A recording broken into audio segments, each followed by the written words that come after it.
Hello again, everybody. Welcome to the Zelnik Exchange. I am your host, Corey Zelnik. Today I have the pleasure of spending some time with Joe Downs. He is the CEO of Belrose Group, and he's going to tell us all about the storage business. Joe is a lifelong entrepreneur with business ventures spanning securities, mortgage, hospitality, and real estate industries. He co-founded the Belrose Group to pursue opportunities within the niche self-storage sector of commercial real estate. He's actively involved in the growth and management of the organization, and under his direction, the firm has evolved from traditional self-storage acquisition and investment and expanded to include development and consulting division. I see in Joe's notes, he has a penchant for finding niches within niches. And we're going to talk all about that. I came across Joe through social media. He found me. I found him. I've been looking forward to having this conversation because we haven't spoken to anybody in this arena of our real estate world. So, Joe Downs, welcome to the Zelnik Exchange. Corey, thank you so much for having me, and I'm so glad we found each other. I'm looking forward to this. Yeah, no, it's going to be fun. I mean, like I was telling you, pre-tape, I did a little diligence. You have a nice background, but why don't you walk me through how you got to be CEO of Belrose Group and the storage business and where you're going, and then I'll pick and poke at you with some of the things that I found along the way. Yeah, sure. I mean, there's a long version to that and a short version. I'll give you the short version, and we'll see what you want to pick away at. Well, most people who know my patience level, I'd say go with the short version. I'm kidding. Okay. Well, you are a New Yorker, so absolutely. All right. So, look, I realized later in life, just looking back, that I was a serial entrepreneur, and I wouldn't have it any other way. I always joke with people I'm completely unemployable in the Fortune 500 world. My wife has always worked for those companies, and I want to bang my head against the wall when I listen to her, conference calls or meetings or whatever. But the short answer is, I was in a different business, and I had to reinvent probably for the third or fourth time in the last 25 years. And storage kind of found me, probably because I was I spoke at a lot of conferences for my other business, which survived.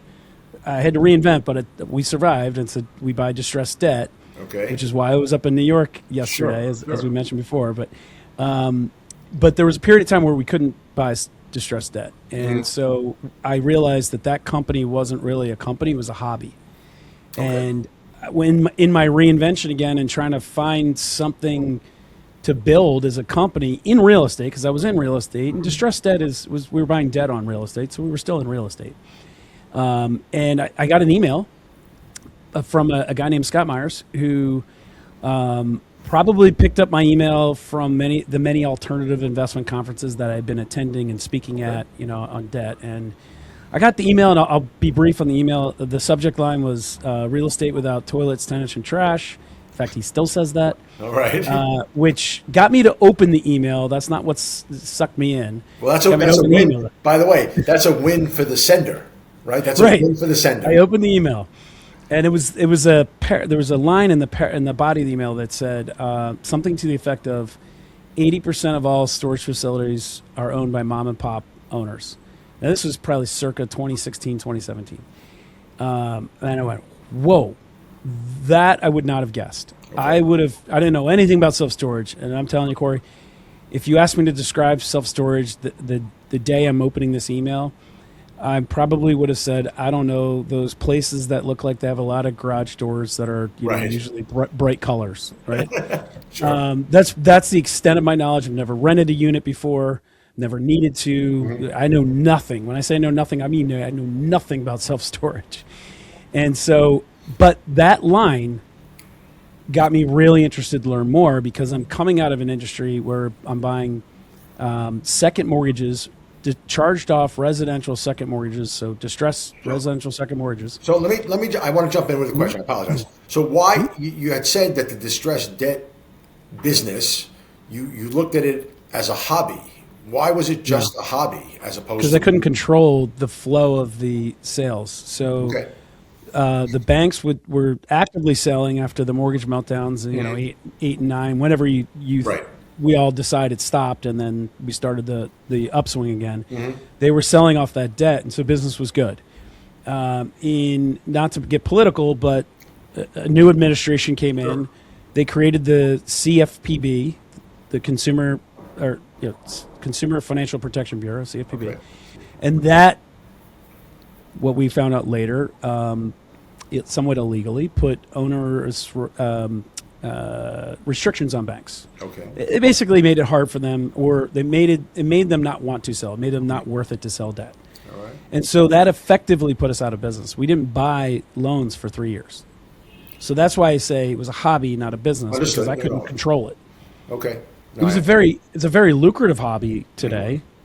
I don't spend hardly any time on it. Right. Do you have a division? Do you have a division of your company that focuses on it? It's a separate company altogether, and we've one guy that runs it. And and you know, we meet every 2 weeks on a Zoom, and we do what needs to be done. But it's not a business I can actively control. It's a side hustle. It's a side hustle. Yeah, it's a great side hustle. Okay. My business became the side hustle, and now my business is storage. Got it. So anyway, but coming out of that business, I already knew it was the wild, wild west in the secondary and tertiary market of that business. When a loan is sold from a bank, it was, you know, there was a lot. I don't mean laws were broken. I mean how they were priced and traded. Right. There was not a commodity. So when I hear 80% of self-storage is owned by mom and pop, which today you could argue that number is, depending on what you read, overall that number is still north of 60. Some will say 70 even. That's a lot. I don't know. I read different things. But it's still a lot. And there's still a lot of dislocation and fragmentation of information that creates amazing opportunity. Okay. I think it's awesome. I mean, you know, I'm going to really reach on this one. But you know, you talk about the wild wests of distressed debt and all that stuff. You know, you're a kid who grew up amongst 12 other kids. So you had it. Didn't you grow up in the Wild West? In a matter of sorts. You like that little connection there? Yeah, I love it. Yeah, I certainly learned to fend for myself at a young age. I mean, there's a lot of truth behind that. Not that my mom didn't feed us. Of course, we were always fed 3 meals a day. You know, and they went mostly in shifts, and you didn't have a lot of options like my kids do today. But you know, in many other respects, with, you know, if you wanted this, you had to go get a job and make money. And I was just talking about this morning. I used to shovel driveways for $14, and I was like, how did I come up with that number? It was probably $7 an hour, and it probably took 2 hours. Right. I paid for my high school. I went to a private high school in Philadelphia. I paid for it by caddying in the summer. So you had to learn how to fend for yourself, and maybe that's how I became a serial entrepreneur. I don't know. I've always had to figure out a way to make it work.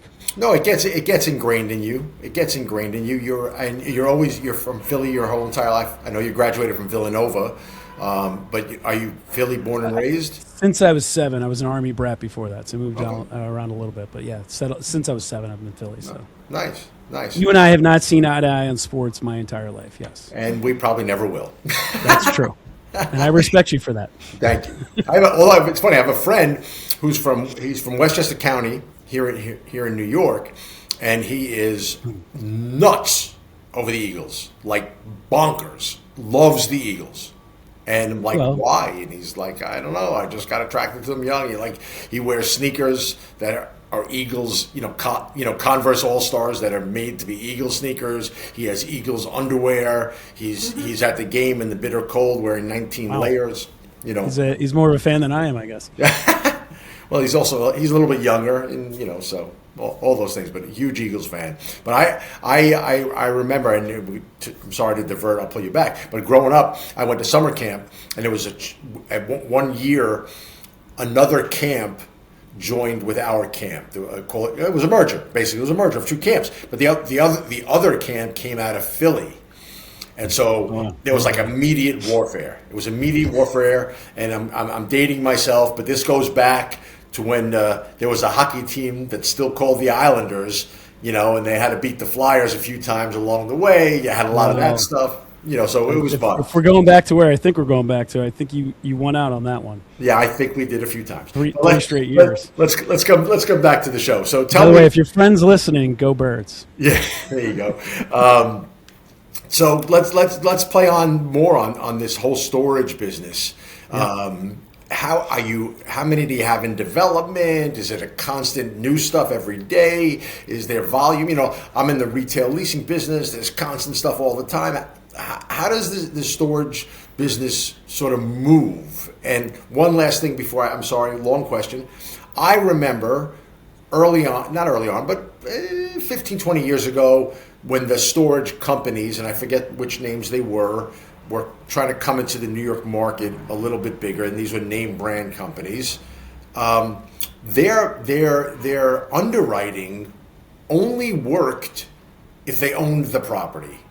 They couldn't figure out, not that they couldn't figure out, they just said, if we rent the land, or if we rent a building and turn it into a storage facility, our economics don't work. So very, very long-winded. Pick that up, do whatever you want with it, and give me some thoughts. All right. Well, let me start with the first part of the question. Please. Sorry. So we are at the Belrose Group. We have a couple divisions. The one division which was originally started, which is Belrose Storage Group, and now renamed Belrose Consulting Group. But we are actively, constantly trying to find, source, evaluate, underwrite, and buy existing mom and pop value add facilities. Okay. It's funny you mentioned the big REITs coming into New York. We don't do it in areas where they might have an interest. Okay. There's an old saying, you can, if you want to beat Tiger Woods at something, you can, just don't play him in golf. Right. Very good. I like that.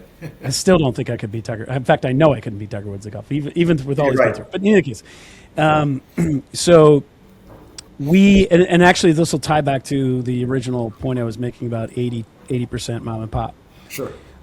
So with that in mind, we are constantly looking in areas they are not, and a lot of that has to do with size. So we're looking for 40,000 or 30,000 square foot facilities and smaller, which interestingly enough, that when you're looking in that area, that actually flips the, if we believe across the board that mom and pops own even as low as 60% today, because there's been a lot of institutional capital come into this space because it is such a recession-proof or resistant, not proof, but resistant asset class, and it's really performed well time and time again. There's a lot more money into the space now.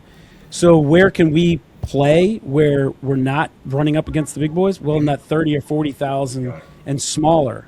And when you start looking there, the percentage of ownership by mom and pop is probably 95 or better. Oh, really? Wow. Yeah. So for folks who are looking to get into the space, that's where there's tremendous opportunity. Mm-hmm. So we still do that. That's our bread and butter. We're constantly looking to build portfolio there, and or buy, take it a mom and pop, buy it, institutionalize it, mm-hmm. so that it is a turnkey on the way out when we want to sell it in 3, 4, 5 years. Right.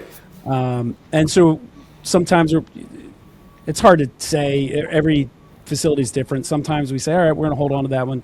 Sometimes it's more of a 3 to 5 year plan to get out. But that's what we do every day. But you're not operating as a fund. We're not a fund. Every facility is its own special purpose entity. Sure. And there's a known ownership for that facility. Gotcha. On those 30 and 40,000 footers or so that you allude to, are those single ground, like one level? They multi-level? Because multi-level, how do they run out? I only know. I would say almost all of two of them are. Three of them are boat and RV facilities. Two of them, or one of them is 2-story. Okay. I'm racking my brain here to think of the rest. And the rest are, they're all drive up, mostly non-climate control. There might be some climate control in there, but all drive up climate control. Got it. We don't have the multi-story buildings like you see in New York. Yeah. Especially over like the Bronx, where you see it's like storage central, where there's like skyscrapers of storage. Yeah. Oh, totally. Yeah. Those are worth like 50, 60, 70 million dollars. Those things they're massive. Yeah. Well, you can't. That's a classic New York thing, because you can't get the land, so you got to go up. Exactly. So that's not the world we play in. And then one of the facilities we bought along the way, we underwrote it as self-storage, and it worked. But while we were buying it, we were like, well, this is not like all the others. because everything about it was bigger. So, your 2-bedroom apartment, which a lot of people understand in multifamily is the most common apartment size, right? The 2-bedroom apartment of self-storage is the 10 by 10. It's 10 feet deep, 10 feet wide. It's 100 square feet, and it's got an 8-foot ceiling. Pretty much. There's examples where they don't, but that's like 90% of them are 8-foot ceilings. So this facility we bought, the seller was the developer of it. He was a plumber, and he built it for himself and his friends, and then he just kept expanding it. So what he built were not 10 by 10s with 8-foot ceilings.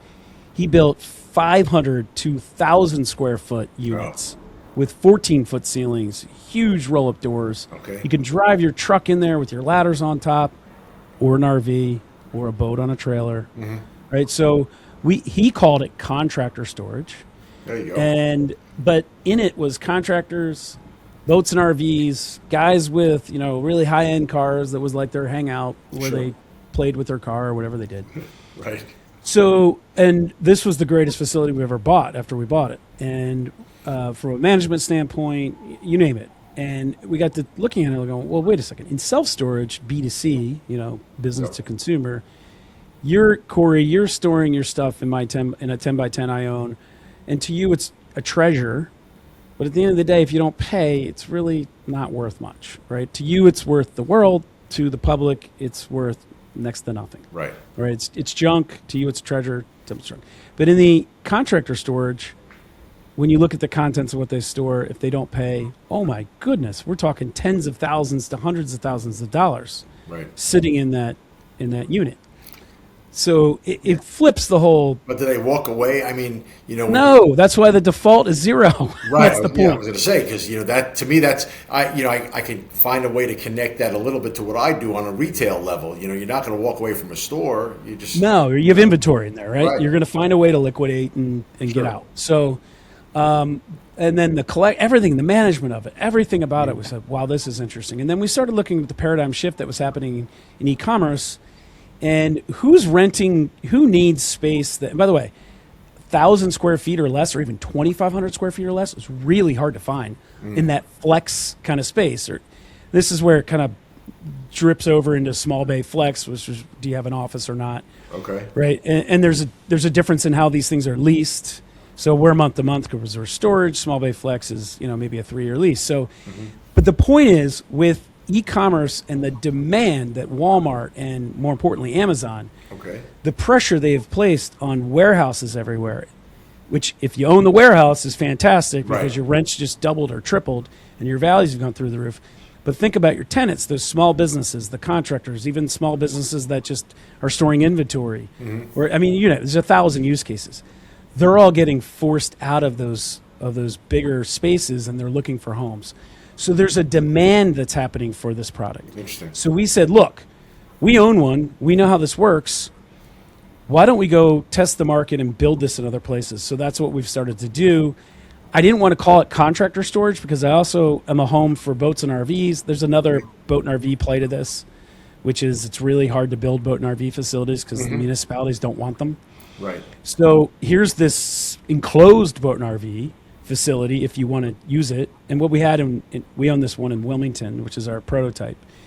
It was 20% boat and RVs and like toy car, whatever. And then 80% contractor, small business. So we came up with the name, well, it's really professional storage, not consumer storage. But we couldn't trademark that because of the cloud storage guys already have pro storage. Well, so we came up with the name Store Pro, so that's branded, and we're building our first one now. And our second one, we bought the land outside of Atlantic City, which is a little closer. The first one's in Greenville, South Carolina. The second one you can come visit yourself someday. Yeah, and there you go. So we're building this model of storage, which kind of acts like small bay flex, but isn't. Yeah, it's very flexible for the business owner. Yeah, no, I'm listening. I'm listening to you, and it's very creative, and I'd call it, to keep it in my world a little bit, I'd call it a mixed use development, right? In a way, it is, yeah. So we're not small bay flex, but we could be. We could turn some of them into that. Yeah, no, but you're doing these things, and I think I was telling you earlier, I read this article about contractors' garages. And I never even heard the term. And then I read the article because it was, somebody acquired a storage facility, but there was some land area, wherever it was located. Says, I'm going to build these contractor garages. And they exist. We bought one. Right. And by the way, I'm skipped over. We love this so much. Yeah. Believe me, we go around the country trying to find them and buy them because we love to buy the mom and pop value at, already existing stock. We've gotten close on a couple. They haven't really wanted to sell them because they're really, really good businesses. And then you'll find there is one or two companies that are building them just like what we're doing, but they're taking it to another level, and they're condoing them. Really? So they're putting like lounges in them, and they're really cool. Like one's Lux Locker, Prime Storage might be another one.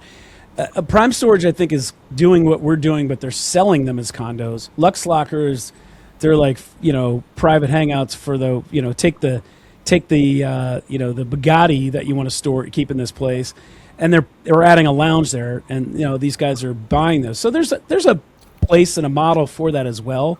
We just think the bigger model, the more popular model, is going to be, like I was saying before. Home Depot didn't invent the concept of the hardware store. They were everywhere. All they invented was the concept of the big one that people can come to, all around with a brand name that everywhere you go. Right. And that's what we're trying to do with Store Pro, which is our brand name, is to say, hey, everywhere we open one, you're going to know this is what you get. It's for businesses. It's not to work out of, but it's month to month. It's flexible. Yeah. Today you need 500 square feet. Next year you grew, you need 1,000. You can expand up or down with us. You're not locked into a 3-year lease. You could be seasonal. You have 1,000 square feet, and you're a seasonal company. You need an extra 500 for the summer. We probably have it available. If we don't, we're building more. So I'm thinking about you alluded to these condos and all these things in the lounges and all that stuff, and I'm thinking back to the earliest part of this conversation when you received an email about no bathrooms and all that stuff, and I'm thinking someone's got to be putting in a bathroom somewhere at this point in some of these. So we have a community bathroom, and a clubhouse. All right. Storepro.com has you can see everything we're building there. But when you start talking about a bathroom in each unit, now you're talking about putting an office in there. Sure. And now you're small bay flex. Your different use case, different use and occupancy, different build. You have the sprinkler now. We don't sprinkle. So it's a different build, different cost, different outcome. I'm not saying it's not great. There is definitely a place for that.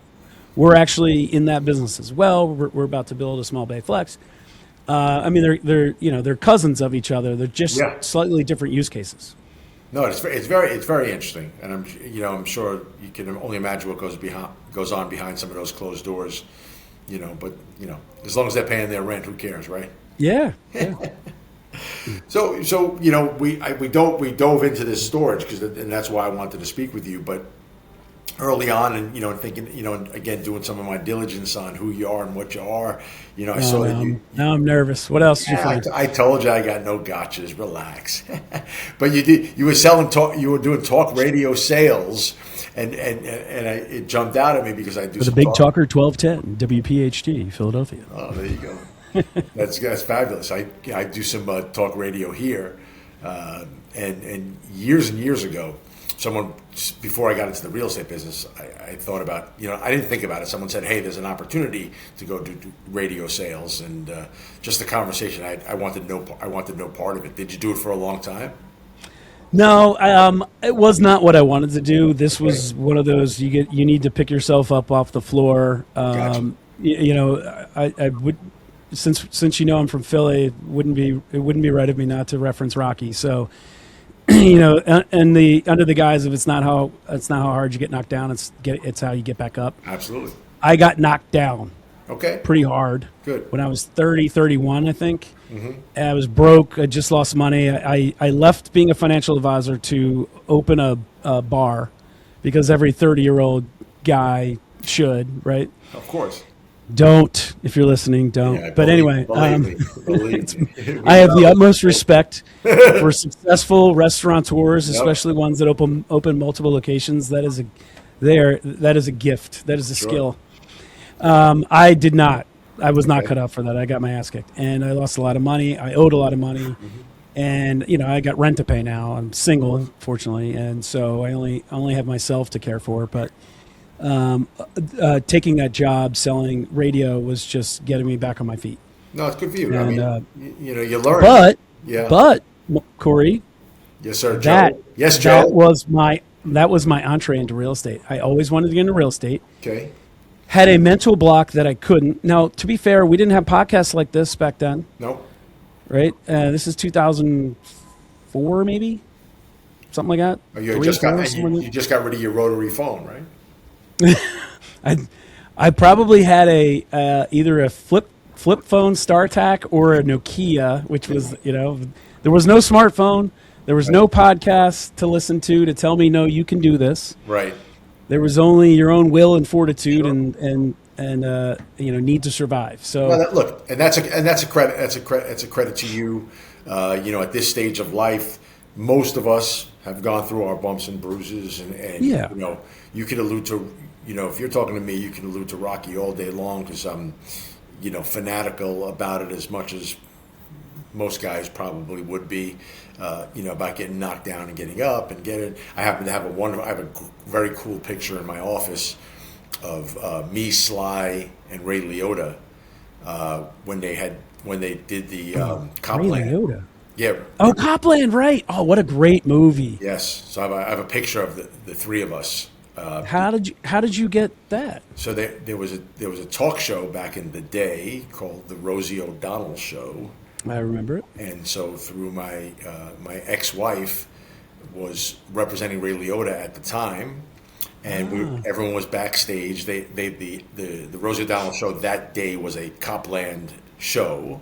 Oh, We were so all cool. there, and I was friendly with Ray, and Ray went into Sly's dressing room and pulled him out for me, and the three of us took a picture, and it's That is fantastic. Yeah, it's wonderful. That's a treasure right there. oh yeah. So that would be worth money if you kept it in a unit. But what a great movie that was. Well, next time you're in Midtown, you got to come up and you'll see the picture. I would love to. All right. But that keeping an open mind is what I want to say. Yeah, I knew sure. selling radio was just a bridge to what's next. It wasn't, this was not a passion for me. And two of my clients that came along, I had some interesting clients, but two of them were real estate based. One of them was teaching people how to buy, rehab, and either rent or flip single family homes. Okay. It was called Real Estate Riches, and they were advertising on our radio because we were talk radio. Right. It was conservative talk, so they were, we were the best demo for 45 to 55-year-old males, Got right? it. That was their best demo, and it was that or WIP Sports Talk. Sure, but, sure. we were the business, more business station. Absolutely. So they would advertise to get people to go to a hotel once a month for a seminar, no webinar because they didn't exist. Sure. And they were, so I scraped together money, took their course, and that was my first entree. And then, go ahead.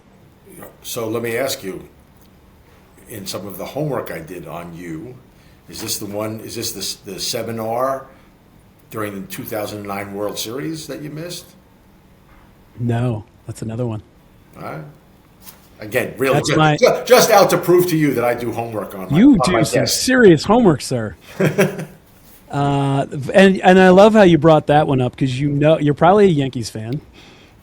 I might be.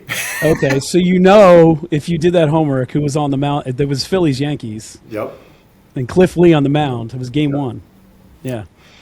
I see what's going on. You're just trying to rub it in. You brought up the Islanders Flyers, so you got the dig on me. Now you've got the Yankees beating the Phillies in the 2009 World Isn't it- Series. What else you got here? It's so interesting how it just comes up in the natural Yes, flow. just so natural.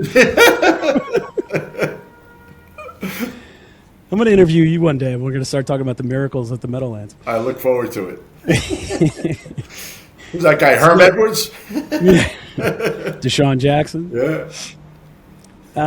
So My next client was a developer, and Okay. I was just advertising for them, but I got to know the broker of record. Sure. And he referred me to his friend who was doing 1031 exchanges as syndications, All right. and it was really booming. And he needed a sales guy with a securities license who knew commercial real estate. Okay. Well, I was a sales guy with a securities license because I remember I was a financial advisor before I left. And I learned the commercial real estate part. I had an understanding of residential, but I didn't know the commercial piece. Sure. So I learned the commercial piece, and I was the sales guy. It's not like I was underwriting the buildings at that point. It was all multifamily and office. That's what we specialized in. Right. And so that industry blew up in 2008 and 9. I was in there a couple of years, raised $93 million of equity for these deals. And then 08 and 09, industry's over. Yep. And so that's how I got into distressed debt. Gotcha. So the seminar I went to, instead of watching the game 1 of the World Series, was about buying reperforming second mortgages. Got it. So it all connects. It all connects. Yeah. I love it. Do you guys as a company, does Belrose go out and raise, or is it your own money? If you don't mind me asking, how do you operate? Like we always have, we started proof of concept with our own money. Okay. We did that with the distressed debt business as well. But you run out of money, and hopefully you're successful. You don't run out of money. Your money is working for you. Yes, that's right. My money was spoken for, and there you go. And earning while go. I was sleeping. And but when you do that, you hope you have success so you can retell the story. Of course. So for the next 18 deals, I think, 17 deals, we raised funds from investors. Nice. But then we realized, we're not great at this part of the business. Right. So since then, I've brought in an small institutional player who's funding our deals, and we've got some high net worth, a couple high net worth guys that we met along the way that said, "Look, I'll scratch out these checks, for this," just because the capital raising, marketing for it, maintaining it, hand holding of the $50,000 to $100,000 investor. No fault of their own, we just weren't very good at it. No, it's a job. That's a job in and of itself. Yeah, and I just felt like we're not letting them down from a return perspective, just letting them down from look, we report quarterly, we report as much as we can. It's just the hand-holding part. Yeah. No, and more importantly is just that you constantly have to be raising capital. Yes. So, and I can't do that well while I do everything else I do well. Because we also teach the business. Sure. How big is your team? How big are you guys? Well, internally we're 6 now, but the academy, the Scott Myers email I went through, that led me to going to a seminar, and then I bought a mentorship program. My partner and I did. Okay. And we went through that whole program, which I'm a big advocate of always, no matter what you do, get education, get coaching, training, mentorship, whatever you want to call it. And now I actually speak at those events. So I was once in the audience, now I'm on stage. Good for you. And my company has taken over the entire fulfillment of the education piece. So that's great. We're really good at that, and we're really busy. We learned we're not good at the capital raising part. So we decided not to do it anymore. You know what right? It's better to, if you know what you don't know, you're ahead of the game. And so that's good. Good on you. Tell the people that are listening where they can find you, so they can track you down and follow you and support your business and support you. Yeah, great. I'd love to. Easiest for me is, if you want to reach me directly, is just my email, joe@belroseam.com. That's BELROSE, A as an asset, M as in management. If you want to learn about how to buy self-storage, I would suggest you go to the selfstorageacademy.com, and you can register there. There you go. Yeah, that's great. Look, I know we can't invest with you, but we can learn from you. And you're the first person that I've spoken to. We've done about 40, 50 episodes, whatever we've done. You're the first person I've spoken with regarding self-storage. I found it very, very interesting. I was looking forward to having the conversation. You're a gentleman. I enjoy speaking with you. I do enjoy beating up on you as a Philly guy. We will banter about sports for sure. A little banter about sports, but most importantly, Joe, I really appreciate your time. I'm grateful to you for it, and I look forward to staying connected with you. Well, thank you, Corey. I appreciate you having me on. I appreciate what you do. Kudos, like I said, to guys like you who are putting this information out there for people to consume, because we didn't have that. And you know that because you didn't have that. That's it. I appreciate it. Thanks, Joe.